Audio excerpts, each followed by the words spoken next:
الذين اصطفى ما بعد. قد قال الله تبارك وتعالى في القرآن المحكم التنزيل: فأعوذ بالله من الشيطان الرجيم بفضل بسم الله الرحمن الرحيم. لقد كان في قصصهم عبرة لأولي الألباب. صدق الله العظيم. وقال رسول الله صلى الله عليه وسلم: الدين والنصيحة، أو كما قال عليه الصلاة والتسليم. سبحانك لا علم لنا إلا ما علمتنا إنك أنت العليم الحكيم. رب اشرح لي صدري ويسر لي أمري واحلل عقدة من لساني يفقهوا قولي. اللهم صل على سيدنا محمد وعلى آل سيدنا محمد وبارك وسلم عليه.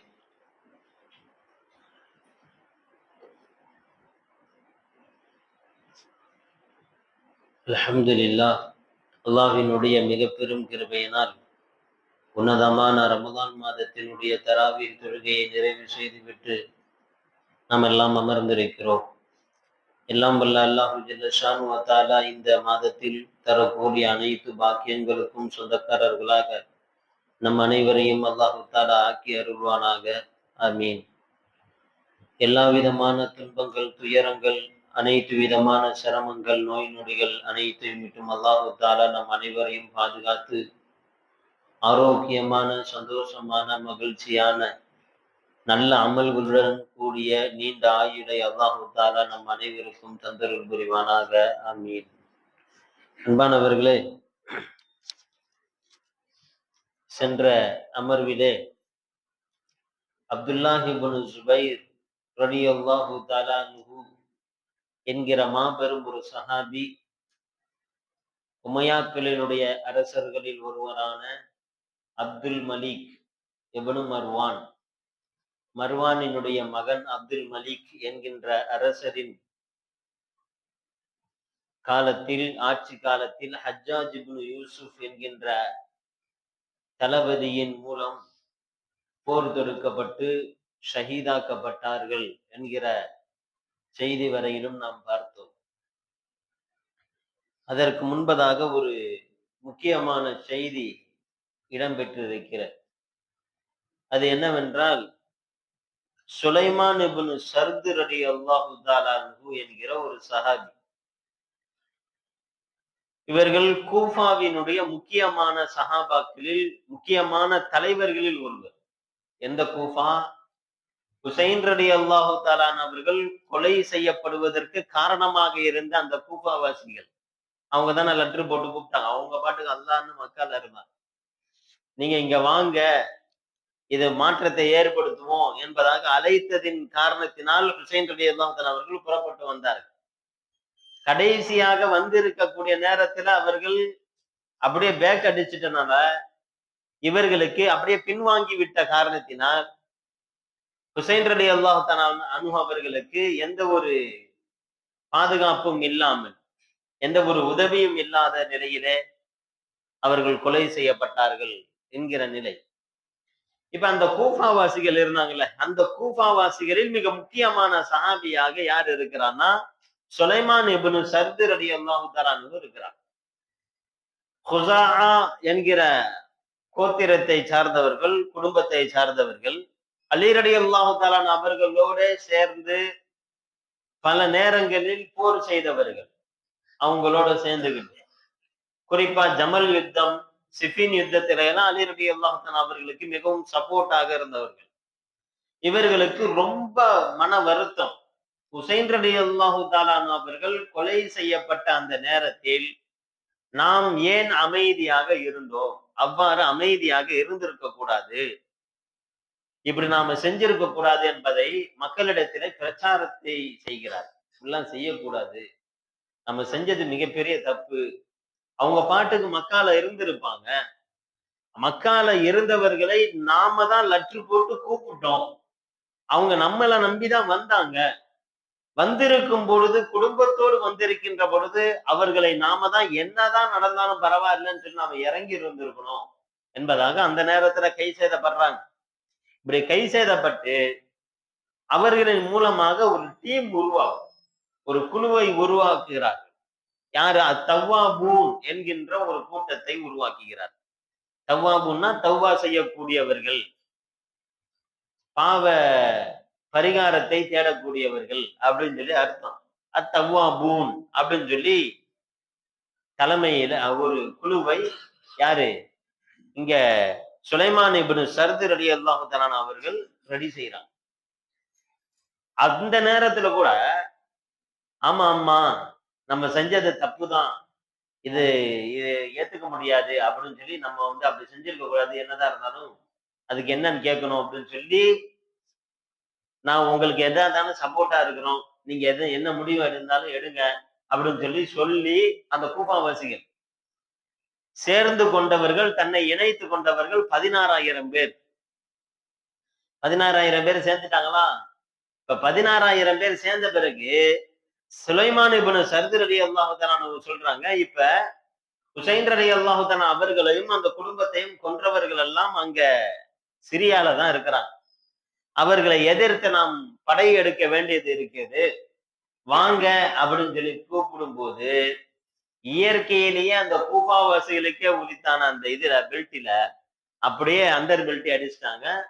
மீதி இருக்கிறவங்க 11,000 பேர் பெல்ட் அடிச்சிட்டாங்க. மீதி இருக்கிற 4,000 பேர் மட்டும்தான் அதுல இருந்து தேறி வராங்க. இந்த 4,000 பேரு சரி அல்ஹம்துலில்லாஹ் கிடைச்சதை எடுத்துட்டு போவோம்னு சொல்லி இந்த 4,000 பேரையும் அழைத்து கொண்டு போறாங்க. ஏன்னா கவனிக்கணும், சுலைமான் இப்னு சர்து ரலியல்லாஹு தஆலா அவர்களுக்கு அப்ப வயசு எத்தனைன்னா 90க்கு மேல, கிட்டத்தட்ட 100 வயசு கிட்ட. இந்த வயசுல ஒரு படையை அழைத்து கொண்டு போறாங்க. எதுக்கு? ரசூலுல்லாஹி ஸல்லல்லாஹு அலைஹி வஸல்லம் உடைய குடும்பத்தை, அதிலேயும் அவர்களுடைய பேரன் ஹுசைன் ரலியல்லாஹு தஆலா அவர்களை எப்படி தன்னுடைய கோத்திர சண்டைக்காக கொலை செய்திடலாமா, அதை கண்டிக்கணுமே அப்படின்னு சொல்லி, இல்லாட்டி நம்ம அல்லாஹ்விடத்துல பதில் சொல்லணுமே. கர்பலால கேட்டிருக்கணும், கேட்கல. இப்ப என்ன செய்யறது? அதுக்கு பகரமாக நம்ம இப்பயாச்சும் போவோம் அப்படின்னு சொல்லி ஒரு படையை திரட்டி கொண்டு போறான். போறதுக்கு முன்னாடி ஹுசைன் ரலியல்லாஹு தஆலா அவர்களுடைய கபருக்கு போறான். இங்கதான் அந்த இது ஆரம்பிக்குது. ஒவ்வொரு முஹர்ரமுடைய நேரத்திலையும் ஹுசைன் ரலியல்லாஹு தஆலா அவர்களுடைய கபரை ஜியாரத்து செய்யக்கூடிய, இங்க கூட ஆரம்பிக்கல, இவர்களுக்கு பின்னாடி இன்னொருத்தவர் வருவார், அவர் மூலயமா தான் ஆரம்பிக்கும். இவர்கள் என்ன எதுக்காண்டி போவாங்கன்னா, அங்க எதிரில வரக்கூடிய உபைதுல்லா இப்னு ஜியாத். யார் உபைதுல்லா இப்னு ஜியாத்? ஹுசைன் ரலியல்லாஹு தஆலா அவர்களை கொலை செய்வதற்காக உத்தரவிட்டானே கூஃபாவினுடைய தளபதி, அவர் படையை திரட்டி கொண்டு இது மாதிரி வராங்கன்னு சொன்னோம்னா 20,000 to 30,000 பேர் கொண்ட ஒரு படையோடு வருது. இப்ப இங்க இருக்கிறது 4,000 பேர் தான். இந்த 4,000 பேருக்கு ஒரு ஈமானிய ரோஷத்தை ஏற்படுத்தணுமே, என்ன செய்யறது? நேரா அந்த படையை ஹுசைன் ரலியல்லாஹுடைய கபருக்கு விடுறான். விட்டு அந்த கபரை பார்த்தோன்னா எல்லாருக்கும் இதாகுது. அங்க நின்றுட்டு அல்லாஹ்விடத்துல துஆ செய்கிறாங்க. அல்லாஹும்ம அர்ஹம் ஹுசைனன் அஷ்ஷஹீத் இப்னு பின்த் நபியிக். யா அல்லாஹ், உன்னுடைய நபி என்னுடைய மகளான ஃபாத்திமா ரலியல்லாஹு அன்ஹா அவர்களுடைய அருமை புதல்வர் ஹுசைன் ரலியல்லாஹு அன்ஹு அவர்களை நீ புரிந்து கொள்வாயாக. அல்லாஹும்ம இன்னா நஷ்ஹது அலா தீனிஹி வ சுன்னத்திஹி. நாங்கள் ஹுசைன் ரலியல்லாஹு தஆலா அவர்கள் எந்த சத்தியமான மார்க்கத்தின்படி இருந்தார்களோ அதே சத்தியத்தின்படி தான் நாங்களும் இருக்கிறோம். நாங்க பின்வாங்கல, அவங்களுக்கு முரண்படல. அவர்களுடைய எந்த வழிமுறையில் இருந்தார்களோ அதே வழிமுறையில் தான் நாங்கள் இருந்தோம். அல்லாஹும்ம இன்னா நதூபு இலைக்க மின் குதுலானிக் குதுலானினா லஹு.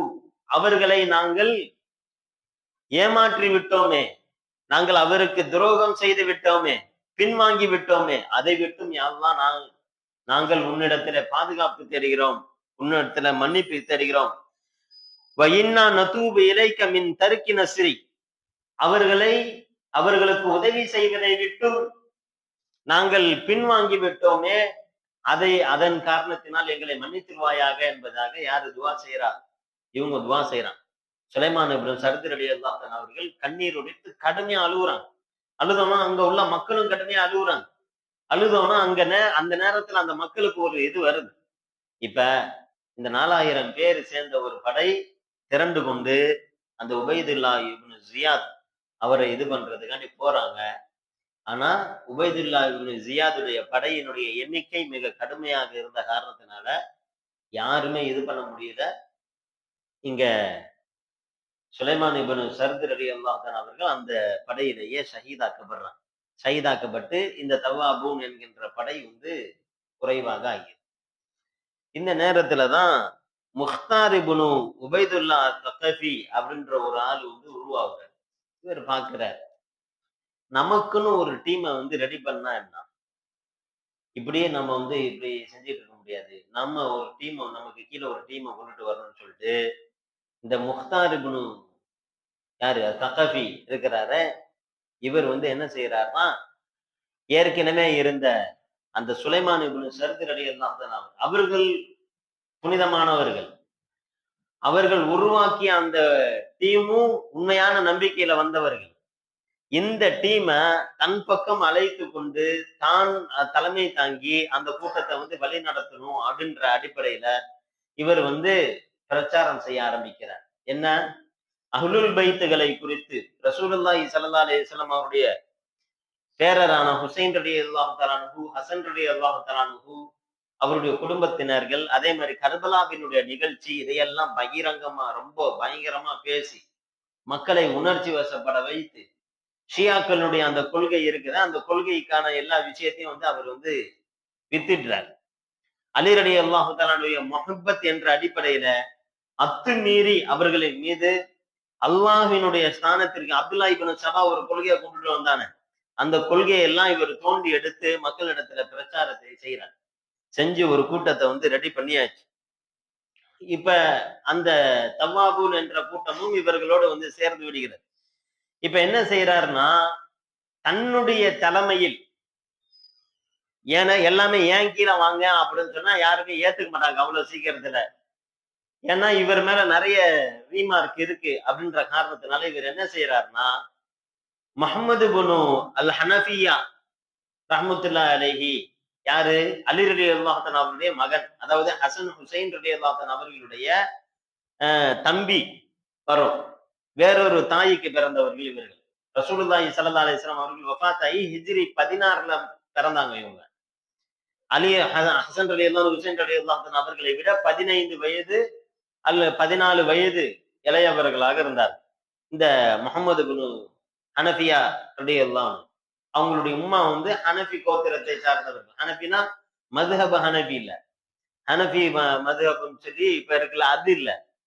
ஹனஃபியான்னு சொல்லி ஒரு கோத்திரம், ஒரு குடும்பத்தினர்கள் இருந்தார்கள், பனு ஹனஃபியா அப்படின்னு சொல்லி. அந்த கோத்திரத்தை சார்ந்தவர்கள். அதன் காரணத்தினால இவர்களுக்கு வந்து முஹம்மது இப்னு ஹனஃபியா அப்படின்னு சொல்லி சொல்லப்படும். இப்ப இவர்களை வந்து காட்டுறாங்க, ஹுசைன் ரலியல்லாஹு தஆலாவுடைய தம்பி. இவர்களை மேன்மைப்படுத்தி காட்டுறாங்க. இவர்கள் தான் இந்த இதுக்கு வந்து முக்கியமானவங்க. அவங்களுக்கு பதிலாக தான் நாம வந்து என்ன செய்யறோம், இப்ப ஹுசைன் ரலியல்லாஹு தஆலா அவர்களை கொலை செய்தவர்களை நாம் பழி தீர்க்க போகிறோம் அப்படின்னு சொல்லிட்டு, அதே மாதிரியே எங்க கர்பலாவினுடைய இடத்துல போய் ஹுசைன் ரலியல்லாஹு தஆலாவுடைய கபருடைய இடத்துல போய் என்னென்ன நிறைய சடங்குகளை எல்லாம் ஏற்படுத்தி தன்னைத்தானே அடித்துக் கொள்ளக்கூடிய அந்த நிலையெல்லாம் ஏற்படுத்துறார். இவர் தான் ஏற்படுத்துறார். நாங்க இது மாதிரி செஞ்சது தப்பு, அப்படி செய்யக்கூடாது, நாங்க வந்து யா அல்லாஹ் எங்களை மன்னிச்சு. அங்க சுலைமான் இப்னு சர்த் ரலியல்லாஹு தஆலா அவர்கள் தௌபா செஞ்சது அது வேற. அல்லாஹ்விடத்துல பொதுவா தௌபா செஞ்சு, யா அல்லாஹ் நாங்க செஞ்சது தப்பு, யா அல்லாஹ் நாங்க வந்து பின்வாங்கினது காரணத்தினால இது பண்ணிடுறோம் யா அல்லாஹ் அப்படின்னு சொல்லி கேட்டது வேற. இவர் வந்து இந்த சடங்குகளை ஏற்படுத்துறார். அடித்துக் கொள்ளக்கூடிய, கதறி அழுவக்கூடிய, ஒப்பாரி வைக்கக்கூடிய அந்த நிலையெல்லாம் ஏற்படுத்தி விட்டு ஹிஜ்ரி 67ல் 20,000 பேர் படை, அந்த படையை திரட்டி கொண்டு எங்க போறாரு? சிரியாவுக்கு போறார். சிரியாவுக்கு போனா அந்த உபைதுல்லா இப்னு ஜியாத் அவருடைய தலைமையிலேயே திரும்பவும் படை வருகிறது. அந்த படை 20,000 பேரை கூட்டிட்டு வராங்க. வந்தா இவர்களும் 20,000 பேர் இருந்தாங்க. இவரு கூட்டம் எங்க சேருது பார்த்தீங்களா? சுலைமான் இப்னு சர்த் ரலியல்லாஹு தஆலா அற்புதமான சஹாபி. அவங்க கிட்ட 16,000 பேர் வரேன்னு சொல்லிட்டு 4,000 பேர் தான் வந்தாங்க. இவர் கூப்பிட்டோன்னா 20,000 பேர் வந்துட்டாங்க.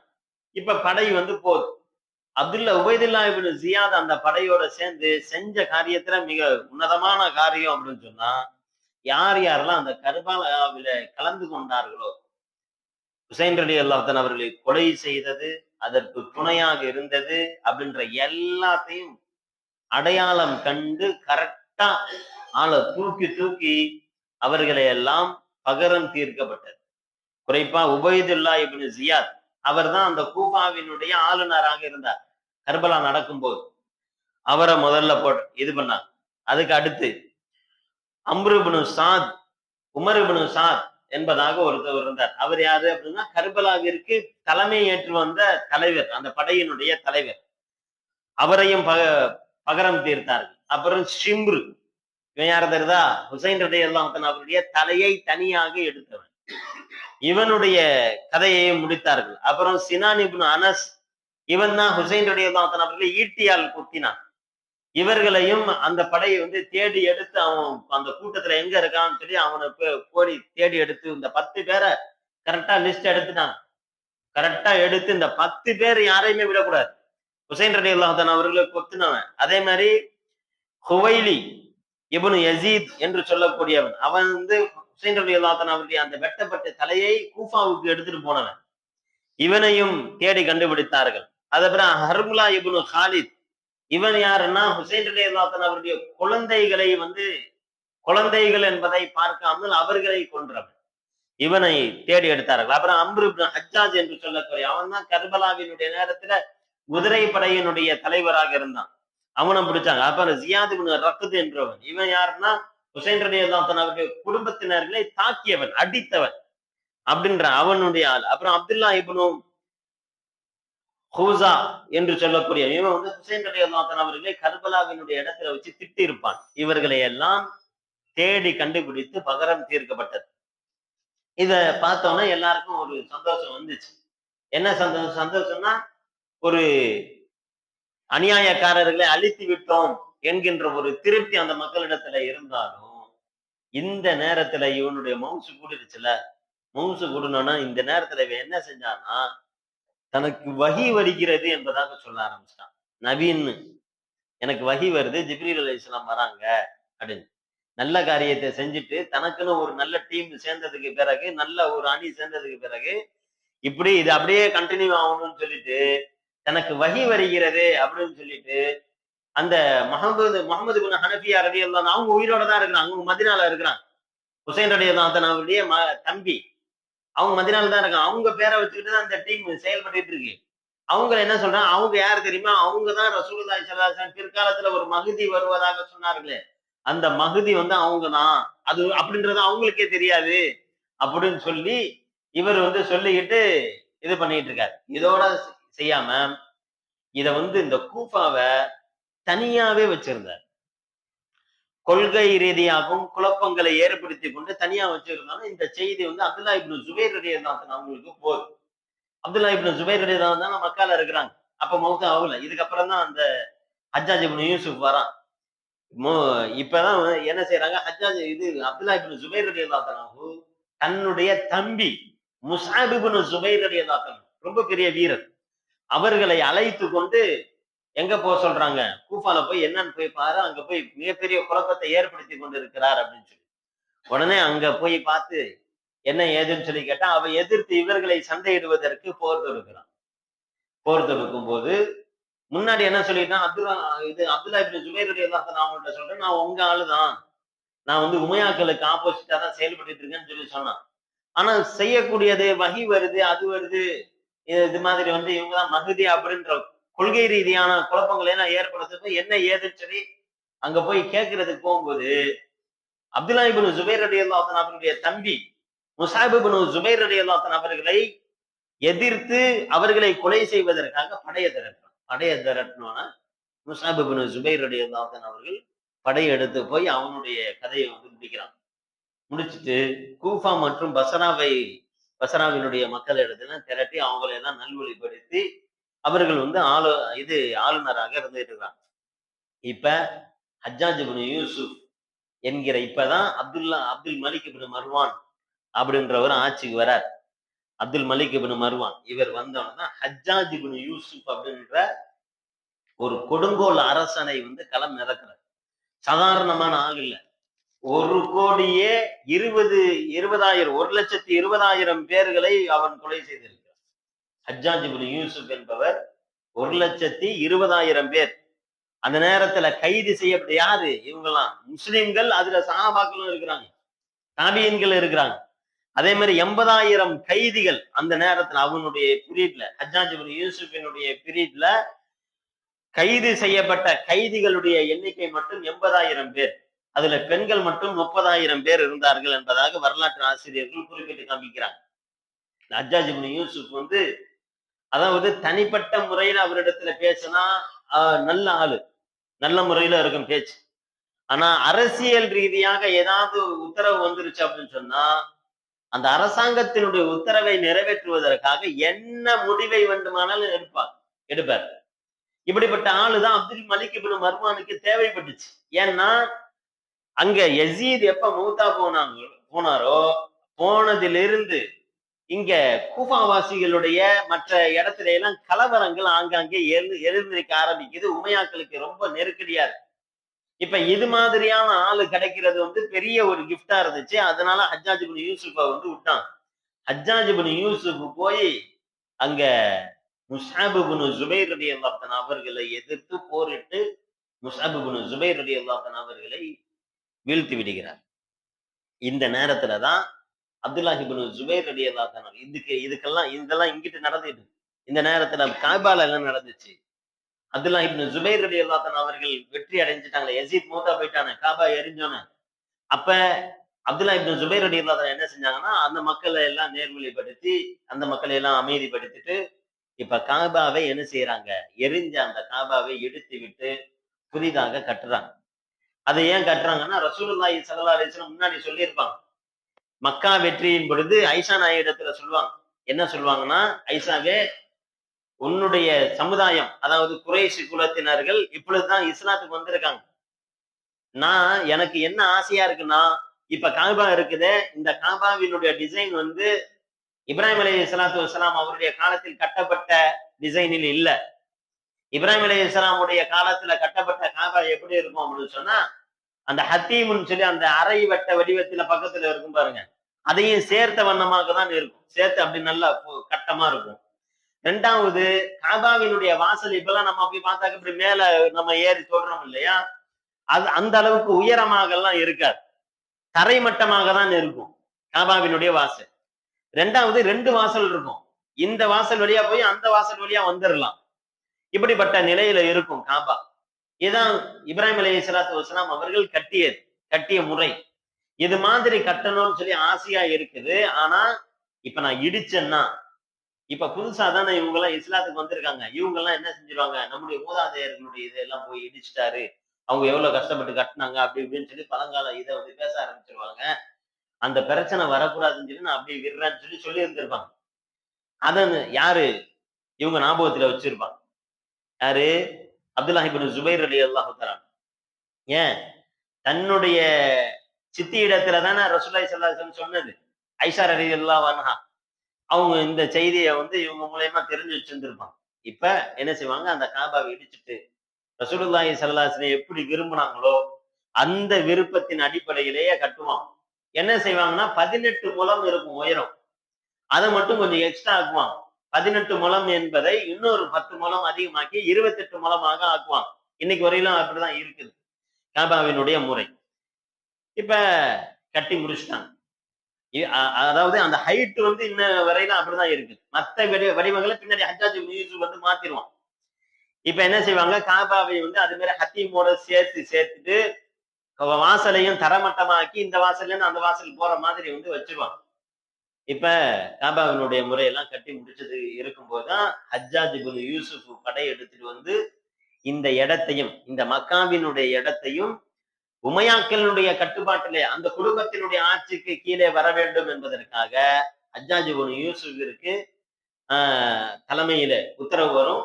இப்ப வந்து அப்துல்லாஹ் இப்னு ஜுபைர் ரலியல்லாஹு அன்ஹு அவர்களை கொலை செய்கிறார்கள். கொலை செய்தவுடன் அந்த மக்காவையும் இவர்கள் கைப்பற்றின பிறகு இப்ப என்ன செய்யறாங்கன்னா, அப்துல்லாஹ் இப்னு ஜுபைர் ரலியல்லாஹு அன்ஹு அவங்க கட்டியிருந்தாங்களா அந்த காபாவை இடிக்கிறாங்க. அந்த காபாவை இடிச்சுட்டு, ரசூலுல்லாஹி ஸல்லல்லாஹு அலைஹி வஸல்லம் காலத்துல எப்படி இருந்துச்சு, குறைஷிகள் எல்லாம் கட்டிருந்தாங்கல்ல, அந்த முறையிலே இருக்கணும். ரசூலுல்லாஹ் கட்டணும்னு ஆசைப்பட்டாங்க, ஆனா கட்டல. அப்புறம் ஏன் வந்து இப்ப திருப்பி இது பண்ணும்? அப்படிலாம் இல்ல. ரசூலுல்லாஹி ஸல்லல்லாஹு அலைஹி வஸல்லம் காலத்துல ரசூல்லா எப்படி எந்த நிலையில பார்த்தாங்களோ அந்த நிலையிலேயே காபா இருக்கட்டும்னு சொல்லி அந்த ஹத்தீமுடைய பகுதி அது திரும்பவும் அதே நிலையில கொண்டுட்டு வந்துட்டு இப்ப நாம பாக்குற அந்த வடிவத்துல இந்த காபாவினுடைய வாசல் வந்து ஒரே ஒரு வாசல். இது எதுக்கு அப்படின்னு சொன்னா வெள்ளப்பெருக்கு ஏற்பட்டாலும் உள்ள தண்ணி போகக்கூடாது அப்படின்ற காரணத்தினால உயர்த்தி கட்டப்பட்டுச்சு அப்படின்னு சொல்லி சொல்றாங்க. ஆனா அசல் அது இல்ல காரணம். முக்கியமான காரணம் என்னன்னா முக்கியமான கோத்திரத்தினர்கள் மட்டும் போகணும், குடும்பத்தினர்கள் மட்டும் போறது வர்றது அப்படின்றதுக்காக அது வந்து அந்த நேரத்துல வந்து அவங்க ஏற்படுத்தினர். அதே இதுல வந்து தானே இவங்களும் இருக்கிறாங்க, கோத்திர சிந்தனையில தானே இவங்களும் இருக்கிறாங்க. அந்த அடிப்படையில அதே மாதிரியே காபாவினுடைய வாசலை உயர்த்தி அப்படியே திரும்பவும் கட்டப்பட்டுச்சு. இதுக்கப்புறம் பின்னாடி முன்னூறு அப்பாசியாக்களுடைய ஆட்சி காலம் வரும். அந்த ஆட்சி காலத்துல உள்ள அரசர் என்ன செஞ்சாரு, அப்துல்லா இப்னு ஜுபைர் ரலியல்லாஹு தஆலா எப்படி கட்டினாங்க அதே மாதிரி கட்டி என்ன செய்வோம், இடிச்சிட்டு அதே மாதிரி கட்டுவோம்னு சொல்லி மசூரா வரும். மாலிக் ரஹ்மத்துல்லாஹி அலைஹி இமாம்களில் 4 இமாம்களில் மிக முக்கியமான இமாம், மதீனாவுடைய இமாம், மாலிகி மதுஹபுடைய இமாம். அவங்க சொல்லுவாங்க, காபா என்பது விளையாட்டு பொருள் அல்ல. ஒவ்வொரு அரசர்களும் வந்து அவர் ஒரு மாதிரி கட்டுவாரு, அதுக்கப்புறம் இன்னொருத்தர் வருவாரு, இது மாதிரி மாட்டுது. இதுக்கப்புறம் இந்த காபாவை யாரும் கையே வைக்க கூடாது, கியாமத்து நாள் வரையிலும் அப்படியே இருந்துட்டு போட்டோம். ரசூலுல்லாஹ் இப்படி செஞ்சாங்க, இப்படிதானே இருந்துச்சு, அவரு கட்டியாச்சுல விடுங்க. அவருடைய விஷயத்துல நமக்கு 1000 கருத்து வேறுபாடுகள் இருந்தாலும் காபாவினுடைய விஷயத்துல கை வைக்க கூடாது அப்படின்னு சொல்லி அந்த காபாவினுடைய முறை வந்து இன்னைக்கு வரையிலும் அப்படிதான் இருக்கு. இப்படிப்பட்ட நிலையில அப்துல் மலிக் இப்னு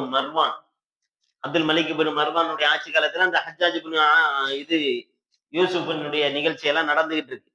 இந்த நேரத்துல அப்துல் மலிக் இப்னு மர்வான் வந்து சயீத் இப்னு முஸையப் என்று சொல்லக்கூடிய ஒரு இமாம் இருக்கிறாங்க எங்க மதீனால, மிகப்பெரிய ஒரு ஆசிரியர். மதீனாவினுடைய மிக முக்கியமான சட்ட வல்லுநர்களில் அவர்கள் முக்கியமானவர்கள். சயீத் இப்னு முஸையப் ரஹ்மத்துல்லாஹி அலைஹி என்கிற தாபி. இப்ப இவர்கள் வந்து என்ன செய்யறாங்கன்னா, உமையாக்களுடைய இந்த கோத்திர அரசாங்கத்திற்கு தடை விதிக்கிறாங்க. உடனே இவர்களை எப்படியாவது நிர்பந்தப்படுத்தி என்ன செஞ்சிடணும், பையத்து வாங்கணும் அப்படின்னு சொல்லி நிர்பந்திக்கப்படுறாங்க. சயீத் இப்னு முஸையப் ரஹ்மத்துல்லாஹி அலைஹி அப்படின்றவங்க வந்து மிக முக்கிய பெரிய ஆளு. யாரு, அபூ ஹுரைரா ரலியல்லாஹு அன்ஹு அவருடைய மருமகன். அபூ ஹுரைரா ரலியல்லாஹு அன்ஹு அவருடைய மருமகன். இது போக ஐஷா நாயகி இடத்துல ஹதீஸை கற்றிருக்கிறார்கள், அஸ்மா ரலியல்லாஹு அன்ஹா அவரிடத்துல ஹதீஸை கற்றிருக்கிறார்கள். பல சஹாபாக்கள் இவர்களிடத்துல வந்து கனவினுடைய விளக்கத்தை கேட்பார்கள். ஏன், ஹுசைன் ரலியல்லாஹு தஆலா அவர்கள் கூட, ஹசன் ரலியல்லாஹு தஆலா அவர்கள் கூட இவர்களுடைய தான் கண்ட கனவினுடைய விளக்கத்தை இவரிடத்துல கேட்டார்கள். அப்துல்லா இப்னு ஜுபைர் ரலியல்லாஹு தஆலா சொன்னேன், அப்துல்லா இப்னு ஜுபைர் ரலியல்லாஹு பெரிய சஹாபி. அந்த சஹாபி கூட இந்த சயீத் இப்னு முஸையப் ரஹ்மத்துல்லாஹி அலைஹி அவங்கள்ட்ட வந்து கனவினுடைய விளக்கத்தை கேட்கக்கூடியவர்களாக இருந்தார்கள் அப்படின்னு சொல்லி நம்ம வந்து வரலாற்றுல வந்து பார்க்கிறோம். அப்பேற்பட்ட ஒரு முக்கியமான இமாம். இப்ப இவங்க வந்து பையத்தை செய்ய மறுக்கிறாங்க அப்படின்னு சொன்னோன்னா இந்த அப்துல் மலிக் இப்னு மர்வானுக்கு ரொம்ப நெருக்கடியா இருக்கு. எப்படியாச்சும் அவர்கிட்ட நீங்க வந்து பையத் வாங்கிடணும் அப்படின்னு சொல்லி சொன்னோன்னே இந்த படையினர்கள் வந்து 60 சவுக்கடி அடிக்கிறாங்க. 60 சவுக்கடி அடிச்சது மட்டும் இல்லாம கன்னத்துல ஓங்கி அரைஞ்சு இந்த செய்தி எல்லாம் உங்களுக்கு போகுது. ஆனா ஒண்ணு இந்த உமையாக்களுடைய வரலாற்றுல வரும்போது என்ன வரும்னா, தாக்கப்பட்டதுக்கு பிறகு அவங்க வந்து வருத்தப்படுறாங்க. அரசுக்கு போனோன்னா உடனே அடடா ஏன்பா அப்படிலாம் செஞ்சீங்க அப்படின்ற மாதிரி வருத்தப்பட்டாங்கன்றதையும் வரலாற்றுல எழுதி வச்சிடறாங்க. வருத்தப்பட்டாங்களா அல்லது வருத்தப்படுவதை போன்று அரசியல் செய்தார்களா என்பது அல்லாஹ்விற்கு தான் தெரியும். ஆனா எப்படி இப்படிப்பட்ட ஒரு நிலையெல்லாம் ஏற்பட்டுச்சு அப்படின்றது வந்து அங்க மிகப்பெரிய ஒரு கேள்விக்குறி. இப்ப சயீத் இப்னு முஸையப் ரஹ்மத்துல்லாஹி அலைஹிய வந்து எப்படியாச்சும் கூழ்படுத்தணும், அவங்களை எப்படியாச்சும் தன்னிடத்துல வர வைக்கணும் அப்படின்னு சொல்லி என்ன செய்யுதுன்னா, அப்துல் மலிக் இப்னு மர்வான் வந்து தூது அனுப்புறாரு. என்ன தூது அனுப்புறாரு, உங்களிடத்துல அழகான ஒரு மகள் இருப்பதாக கேள்விப்பட்டோம், அந்த மகளை என்னுடைய மகனுக்கு வந்து திருமணம் முடிக்கலாம்னு சொல்லி ஆசைப்படுறேன் அப்படின்னு சொல்லி கேட்கிறான். சயீத் இப்னு முஸையப் ரஹ்மத்துல்லாஹி அலைஹி அப்படிப்பட்ட இதெல்லாம் தேவை கிடையாது அப்படின்னு சொல்லி அனுப்பி விட்டுறான். சொல்லி அனுப்பப்பட்டது மட்டுமல்லாம அவர் இருக்கவே யாரு, அந்த அரசருடைய இதுல இருந்து வந்தாரே தூது எடுத்துட்டு வந்த அவருக்கு முன்னாடியே அவரிடத்துல சயீத் இப்னு முஸையப் ரஹ்மத்துல்லாஹி அலைஹி அவர்களிடத்துல கல்வி பயின்று கொண்டிருந்த ஏழை மாணவர் ஒருவரை அழைத்து அவருக்கு உடனடியாக என்ன செஞ்சு கொடுத்தாங்க, தன்னுடைய மகளை திருமணம் செய்து கொடுத்தார்கள். யாருக்கு இதாகணும்னு சொல்லி அரசருடைய இதுல நல்ல தக்குவமான, இரையச்சமான, ரொம்ப பேணுதலான, அதே நேரத்துல ரொம்ப ஏழையாக இருக்கக்கூடிய ஒரு மாணவரை தேர்வு செய்து தன்னுடைய மகளை தேர்வு செய்தார்கள் அப்படின்னு சொல்லி அரசாங்கத்திலிருந்து நிறைய ஊதியங்கள் எல்லாம் வந்துச்சு. இந்த உமையாக்களினுடைய ஆட்சி விஷயத்திலே எனக்கும் இவர்களுக்கும் மத்தியிலே ஒரு தீர்ப்பை அல்லாஹு தாலா சொல்லுகின்ற வரையிலும் நான் இந்த அரசாங்கத்திடம் இருந்து எந்த ஒரு உதவியும் பெறமாட்டேன் என்பதாக சயீத் இப்னு முஸையப் ரலியல்லாஹு அன்ஹு ரஹ்மத்துல்லாஹி அலைஹி கடைசி வரையிலும் உறுதியாக இருந்தார்கள். கடைசியா என்ன செய்யுதுன்னா, இந்த அப்துல் மலிக் இப்னு மர்வான் கிட்டத்தட்ட 705 வரையிலும் 685ல இருந்து 705 வரையிலும் உயிரோடு இருக்கிறாங்க. இப்படி இருக்கும்போது 705ல வஃபாத் ஆகுறாங்க. வஃபாத் ஆகும்போது இன்னொரு விஷயம், இவங்களுடைய தந்தை யாரு? அப்துல் மலிக்குடைய தந்தை மர்வான். மர்வான் இப்னு ஹக்கம் சொல்லி பார்த்தோம். உஸ்மான் ரலியல்லாஹு கூட எல்லாம் இருந்தாப்புல. மர்வான் இப்னு ஹக்கம் மூத்தா போகும்போது என்ன சொல்லியிருப்பாருன்னா, என்னுடைய ஆட்சிக்கு பிறகு என்னுடைய மகன் அப்துல் மலிக் இருப்பார். அப்துல் மலிக்கு அப்புறம் அவருடைய தம்பி அப்துல் அசீஸ்ன்னு சொல்லி ஒண்ணு இருப்பாரு, அவர் இருப்பாரு அப்படின்னு சொல்லி சொல்லியிருப்பாங்க. ஆனா தன்னுடைய தம்பிக்கு கொடுக்கறதுக்கு மனசு வராது. யாருக்கு? அப்துல் மலிக்கு. தம்பிக்கு கொடுக்காம என்ன செய்வாப்புலன்னா, இங்க கொடுப்பாப்புல. வலீத் என்று சொல்லக்கூடிய தன்னுடைய மகனுக்கு ஆட்சியை கொடுப்பார். அப்துல் அசீஸ் அப்படின்றவங்க எதேர்ச்சியாக அவங்க மரணித்து போய் விடுகிறாங்க. மரணிச்சு போயிடுறாங்க. ஆனா சாலிஹான ஒரு மனிதர் மரணிச்சு போயிடுறாங்க.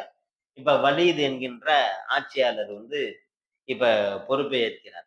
இப்ப வலீதினுடைய ஆட்சியினுடைய நேரத்துலதான் இந்தியாவிலே இஸ்லாம்லாம் வருது. இந்தியாவிலே இஸ்லாம் எப்பொழுது வந்தது அப்படின்னு சொல்லி பாத்தீங்க அப்படின்னு சொன்னா, தென்னகத்தை பொறுத்த வரையிலும் பெருமானார் ஸல்லல்லாஹு அலைஹி வஸல்லம் காலத்திலே வந்துருச்சு. ரசூலுல்லாஹி ஸல்லல்லாஹு அலைஹி வஸல்லம் காலத்திலேயே நம்முடைய தென் பகுதிகள் எல்லாம் இஸ்லாம் வந்துருச்சு.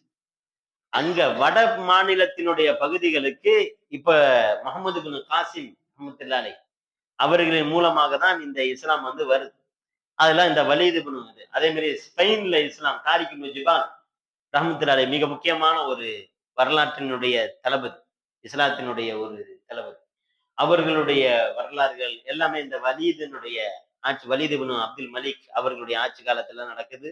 அவர்களுடைய காலகட்டத்தில தான் உமர் இப்னு அப்துல் அசீஸ் என்கின்ற ஒரு முக்கியமான ஒரு அரசரும் உமையாக்களிலே தோற்றமாகிறார்கள். அதை குறித்து இன்ஷா அல்லாஹ் நாளைய தினத்துல பார்ப்பதற்கு இருக்கிறோம். அல்லாஹு ஜல்ல ஷானு வ தஆலா நம்முடைய வரலாறுகளை முழுமையான முறையிலே அறிந்து அதன் மூலம் என்னென்ன பாடங்களை நாம் பெற வேண்டுமோ அந்த பாடங்களை முறையான முறையிலே பெற்றுக்கொண்டு மிக சிறப்பான முன்னுதாரணமான சமுதாயமாக அல்லாஹு தஆலா நம் அனைவரையும் ஆக்கி அருள் புரிவானாக. வ ஆகிரு தவானா அல்ஹம்துலில்லாஹி ரப்பில் ஆலமீன். அல்ஹம்துலில்லாஹ்.